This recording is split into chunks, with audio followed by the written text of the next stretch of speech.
Halo, perkenalkan nama saya Bakti Sianyono dengan NIM 24SA31A043. Saya dari kelompok 7, kelompok cuan-cuan. Perkenalkan, nama saya Gilman Haya Purnama dengan NIM 25SA37C084. Saya dari kelompok 7 dengan proyek bertajuk aplikasi cuan-cuan. Perkenalkan, nama saya Davo Faisal Pratama, NIM 24SA31A051. Jadi pada kesempatan kali ini, kami akan mempresentasikan hasil diskusi final project dari kelompok kami. Untuk tema yang kami angkat itu pengelolaan keuangan. Nama aplikasinya sendiri Cuan-Cuan, aplikasi pengatur keuangan harian. Pertama, kita bahas dari latar belakang terlebih dahulu kenapa kami memilih untuk membuat aplikasi ini. Seperti yang kita rasakan bersama ya, di era digital ini, transaksi keuangan jadi jauh lebih mudah. Cuman, kemudahan ini tuh sering kali memicu perilaku belanja yang impulsif, apalagi ditambah dengan banyaknya promo dan juga tren gaya hidup seperti FOMO.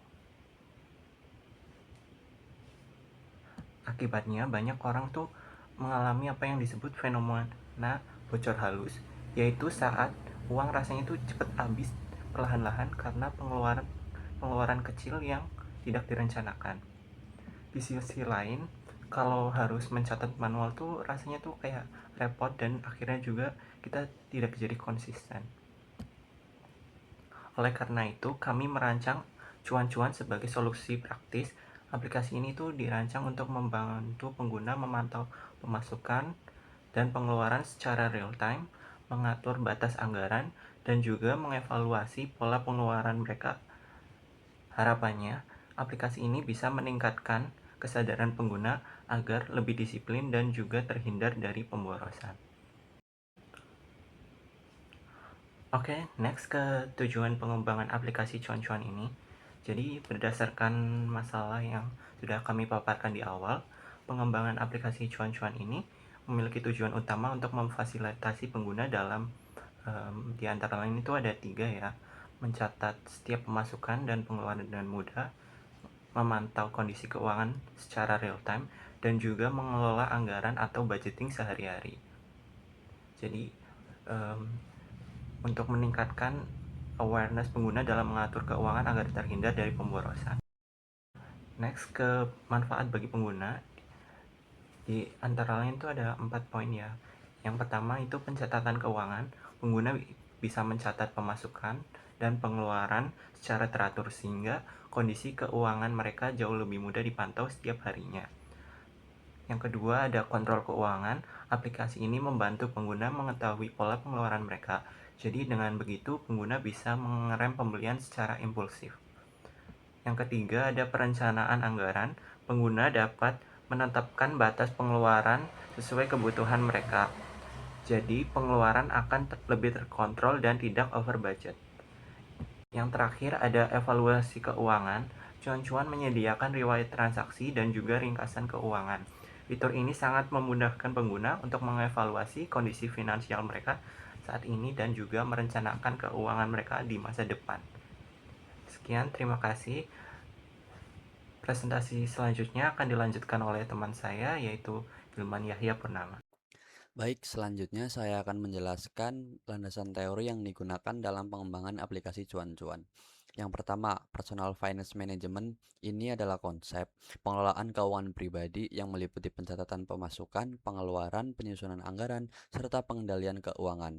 Untuk mencapai kondisi finansial yang lebih baik, konsep inilah yang menjadi dasar seluruh fitur di aplikasi kami. Yang kedua, ada C-Subform. Ini adalah framework antarmuka pengguna atau GUI pada Podframe.net.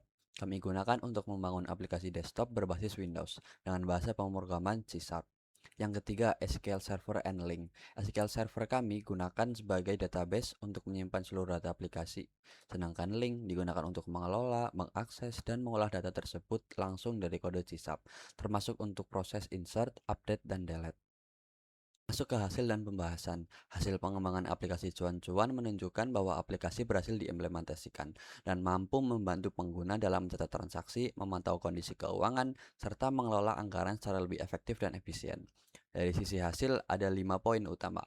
Database SQL Server berhasil dirancang, antarmuka pengguna berhasil diimplementasikan, laporan saldo dan riwayat transaksi berhasil ditampilkan, fitur CRUD menggunakan link berjalan dengan baik, dan aplikasi berhasil dibuat dalam bentuk installer. Di sisi pembahasan atau discussion, database yang kami rancang mendukung penyimpanan data yang terstruktur, antarmuka yang kami buat memudahkan pengguna dalam mengoperasikan aplikasi, penggunaan link meningkatkan efisiensi pengolahan data, laporan yang tersedia membantu pengguna memantau kondisi keuangan mereka, dan installer yang kami buat mempermudah proses distribusi serta instalasi aplikasi. Berikutnya saya akan jelaskan struktur database aplikasi kami, yang kami beri nama DB Cuan-Cuan. Sebelum masuk ke tabel, saya jelaskan dulu konsepnya.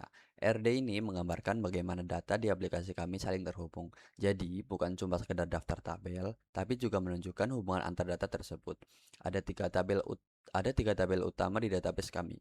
Pertama, tabel user. Tabel ini menyimpan data pengguna aplikasi seperti username, password, dan nama lengkap. Setiap user punya ID unik sebagai primary key, namanya ID user. Satu user bisa memiliki banyak transaksi.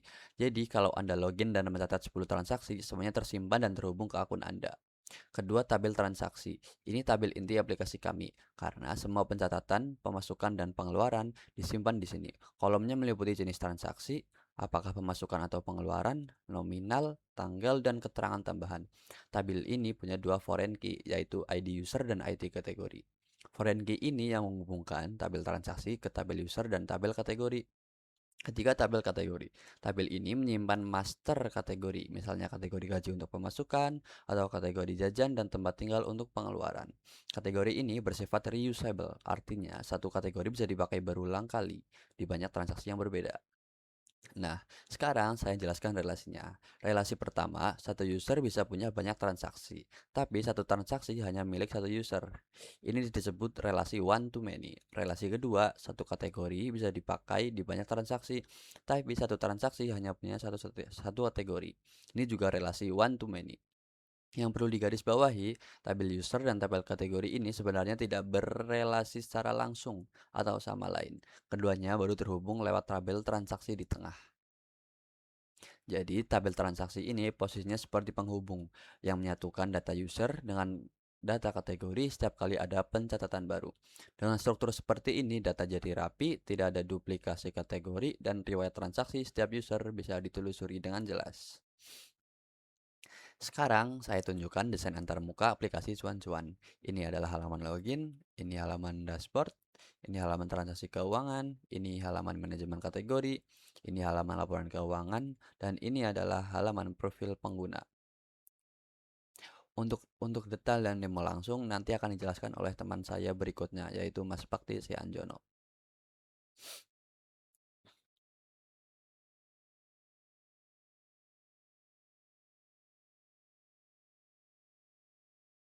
Sebagai penutup, saya akan sampaikan kesimpulan dan saran. Kesimpulannya, berdasarkan hasil pengembangan yang telah kami lakukan, aplikasi cuan-cuan berhasil dibangun sesuai dengan tujuan yang telah ditetapkan.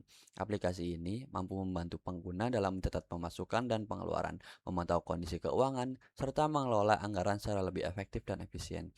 Untuk saran pengembangan kedepannya, ada 3 hal yang bisa ditambahkan. Pertama, penambahan fitur grafik laporan keuangan. Kedua, menambahkan notifikasi pengingat pencatatan transaksi. Dan ketiga, mengembangkan sinkronisasi data berbasis cloud, sekaligus meningkatkan keamanan data. Demikian presentasi dari kelompok kami. Terima kasih atas perhatiannya. Baik, pada video kali ini saya akan mempresentasikan mengenai aplikasi yang kita rancang, yaitu aplikasi Cuan-Cuan. Aplikasi ini dibuat untuk membantu pengguna mencatat pemasukan, pengeluaran, dan mengelola kategori transaksi, melihat saldo, dan membuat laporan keuangan harian kita. Lalu untuk aplikasi ini, kita menggunakan C# Windows Form pada Visual Studio, dan untuk database-nya sendiri, kita menggunakan SQL Server. Lalu untuk proses akses database menggunakan link to SQL. Dan untuk fitur cetak laporan, kita menggunakan aplikasi perpustakaan yang namanya ITxHub. Nah, untuk database-nya sendiri, di sini kita memiliki database bernama DB Cuan-Cuan dan ini udah connect ya. Dan memiliki beberapa tabel seperti kategori, transaksi, dan user. Untuk tabel user, ini menyimpan data akun pengguna seperti username, password, dan nama lengkap. Lalu untuk tabel kategori, digunakan untuk menyimpan kategori pemasukan atau pengeluaran. Dan untuk tabel transaksi, menyimpan data keuangan seperti jenis transaksi, nominal, tanggal, keterangan, dan kategori. Untuk relasi utama, terdapat pada tabel kategori dan transaksi. Satu kategori itu dapat digunakan oleh banyak transaksi, sedangkan satu transaksi hanya memiliki satu kategori. Oke, di sini kita ada memiliki beberapa form ya teman-teman. Ada sekitar 7 form. Nah, untuk form yang pertama nantinya akan ditampilkan oleh sistem yaitu form login. Pengguna harus memasukkan username dan password yang sudah tersimpan di database. Jika tetap benar, maka akan masuk ke dashboard. Nah, yang untuk diisi tuh di sini ya teman-teman. Oke, untuk kode program dari login itu seperti ini.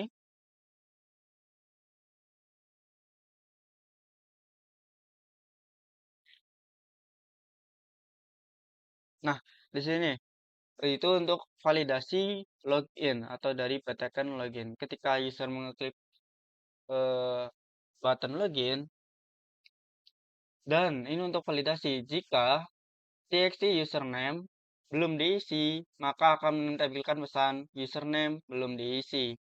Dan juga untuk password, jika password belum diisi, maka akan menampilkan pesan password belum diisi. Dan jika username atau password salah, maka sistem akan menampilkan pesan username atau password salah. Nah, itu untuk form login. Selanjutnya kita ke form dashboard. Nah, ini untuk tampilan atau desain dari form dashboard. Nah, di dalam form dashboard ini menampilkan saldo saat ini, total pengguna, total pengeluaran, dan total pemasukan. Yang dimana di sini tuh menggunakan tool label saldo ya, untuk menampilkan saldo saat ini yang terhubung dengan database. Dan di sini ada data grid yang akan menampilkan transaksi terakhir dari penggunaan. Lalu ada menu akses cepat yaitu menggunakan button. Di sini ada beberapa button seperti tambah pemasukan yang akan mengarah ke transaksi dengan status pemasukan. Lalu dengan selanjutnya ada tambah pengeluaran yaitu akan mengarah ke transaksi dengan status pengeluaran. Lalu ada lihat laporan yang ini akan mengakses langsung ke form laporan. Dan di sini juga ada tampilan navbar ya teman-teman, yaitu untuk mengakses beberapa form lain. Lalu ini untuk kode program dari form dashboard sendiri.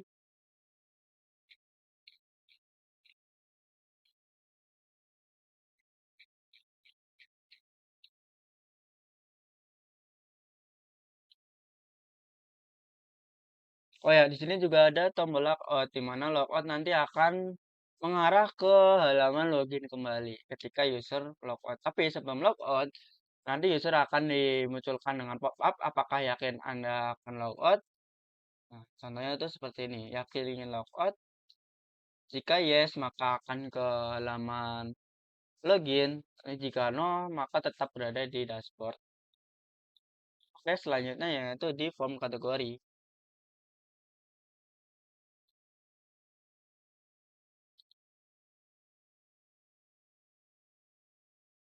Selanjutnya ini untuk tampilan dari form kategori ya.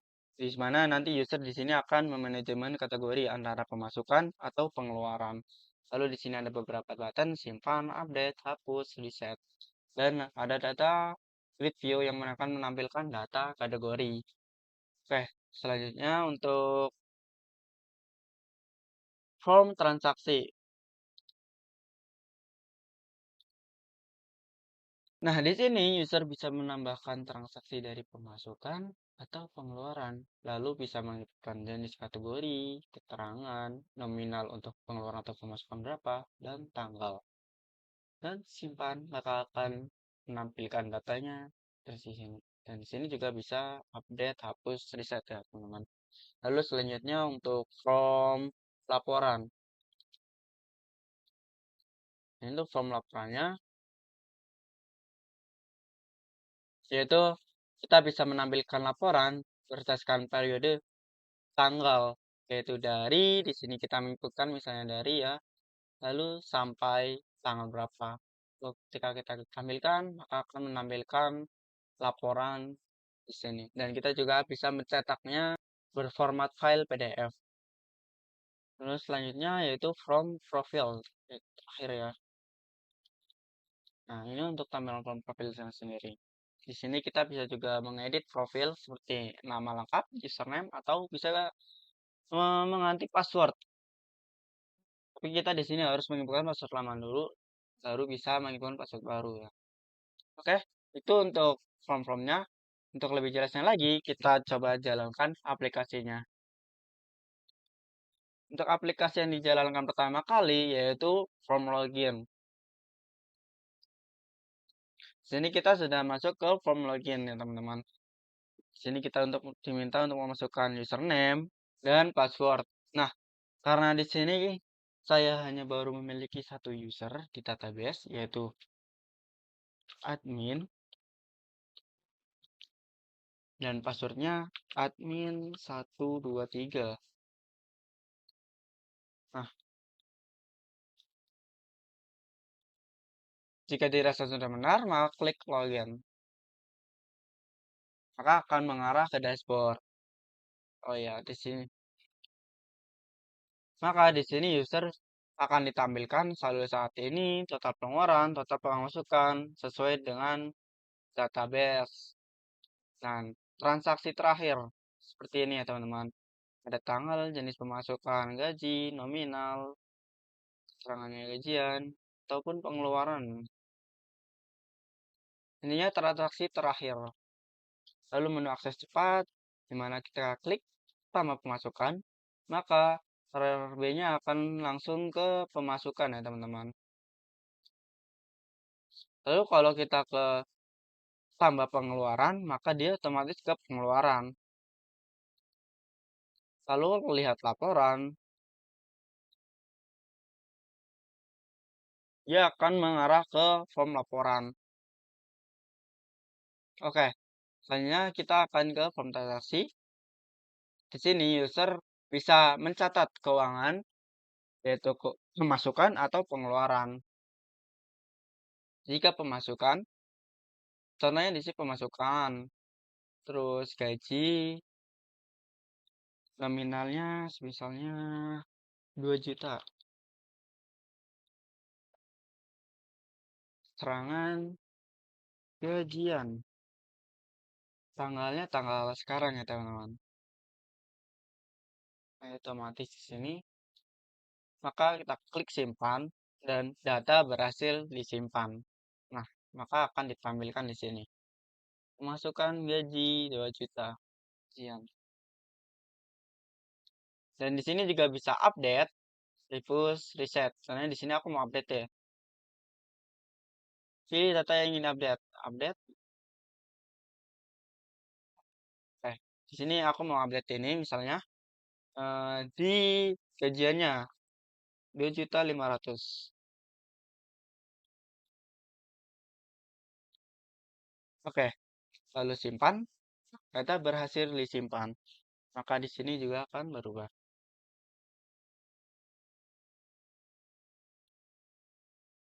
Lalu kita bisa juga menghapus data dari data transaksi ya. Misalnya di sini saya menghapus ini, maka hapus. Yakin menghapus data? Yes. Data berhasil dihapus. Nah, maka data akan terhapus. Begitu juga dengan pengeluaran. maka kita akan menggantinya pengeluaran lalu memasukkan nominalnya berapa, kategorinya apa. Sini kita bisa memilih kategori ya, lalu keterangan. Selanjutnya untuk form transaksi. Untuk form kategori. Nah, di sini user bisa memanajemen kategori, yaitu kategori pemasukan dan kategori pengeluaran. Contohnya di sini tuh ada beberapa kategori pengeluaran kayak transportasi, pulsa, pendidikan, atau makanan, kesehatan, dan pemasukannya misalnya beasiswa, bonus, freelance gaji. Nah, di sini kita juga bisa menambahkan atau menghapus dari kategori. Di sini kita bisa juga ada fitur cari, misalnya gajian. Nah, maka akan langsung menampilkan sesuai dengan chat ya atau huruf di teks di pencarian.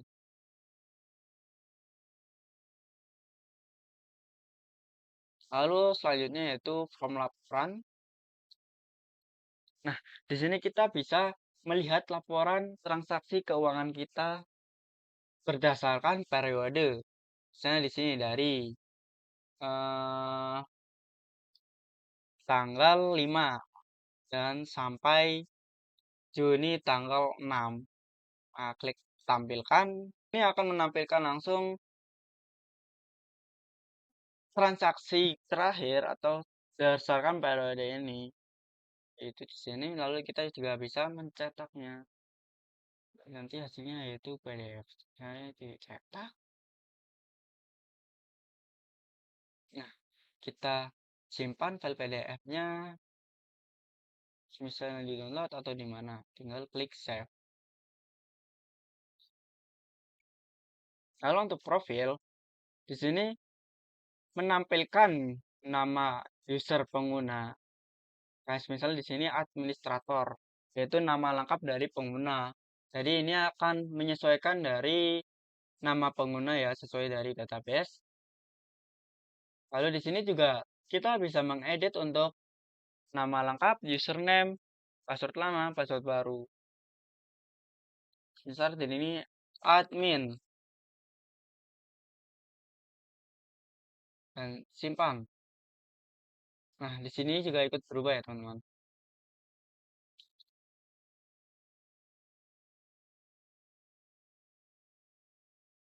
Itu untuk form-formnya, ya. Terus selanjutnya yaitu di sini ada button logout.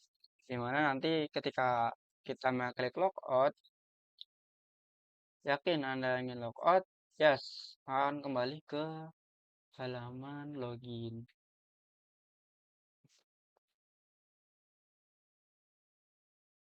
Oke, mungkin itu untuk demonstrasi dari aplikasi yang kita bikin.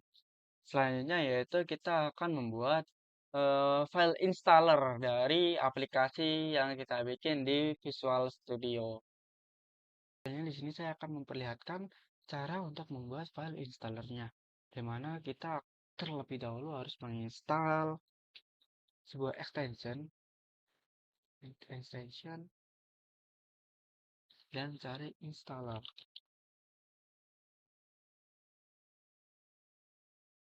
Nah, pertama-tama kita harus menginstal namanya Microsoft Visual Studio Installer Project ya. Karena di sini saya sudah install. Selanjutnya kita ke File Solution Explorer dan klik kanan, Add New Project, dan cari Setup. Nah, Setup Project. Lalu Next. Nah, di sini kita bisa menyebutkan nama dari projectnya. Misal di sini aku kasih nama Add Cuan. Lalu di sini kita bisa mengatur untuk penyimpanannya. Mau disimpan di mana? Lalu kalau sudah, create. Oh, not nih. File order recent. Oh, ternyata ada yang sama. Aku udah punya nama project ini. Oke. Jadi kita tanya lagi. Cuan.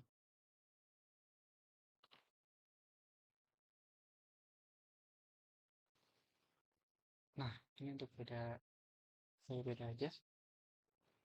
Apakah cuan-cuan? Kita klik create. Maka kita sudah berhasil untuk membuat setup project. Nah, di sini ada beberapa folder ya teman-teman. Kayak application folder. Nah, ini masih kosong. Nah, kita klik kanan, add project output, break output, oke.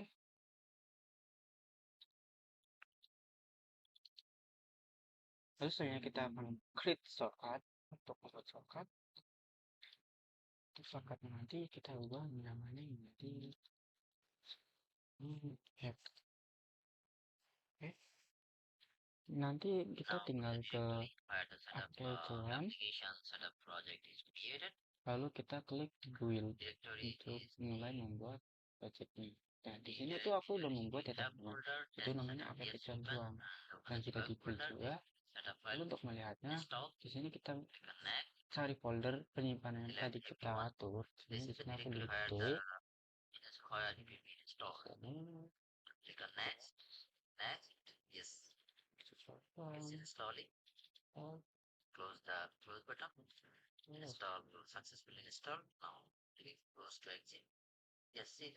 Oh, sorry, salah folder. Karena tadi kita sempat bikin beberapa folder ya. Nah, di sini ada dua file setup, application, installer dan application. Ini untuk installnya kita klik aja tombol setup. Ini ada udah install ya teman-teman. Untuk tampilannya nanti akan muncul di desktop.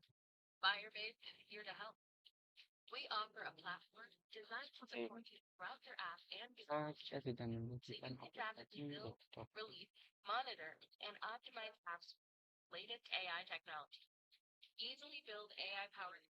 Maka kita bisa menggunakannya melalui desktop. Oke, mungkin itu saja yang dapat saya sampaikan. Kurang lebihnya mohon maaf. Oh ya, dan at least di sini kita masih banyak kekurangannya ya. Dari aplikasi yang kita buat itu masih banyak kekurangannya. Kayak dari sistemnya sendiri untuk user. Di sini kita belum menambahkan register atau menambahkan user karena di sini kan usernya itu baru satu ya, yang diinputkan secara query di database-nya langsung. Nah, itu masih untuk saran pengembangan kita lebih lanjut, itu menambahkan form register. Dan untuk fitur-fitur lainnya juga sepertinya masih banyak kekurangannya lah. Dan itu saja yang dapat kami sampaikan. Kurang lebihnya mohon maaf. Wabillahi wa taufiq hidayah. Wassalamualaikum warahmatullahi wabarakatuh.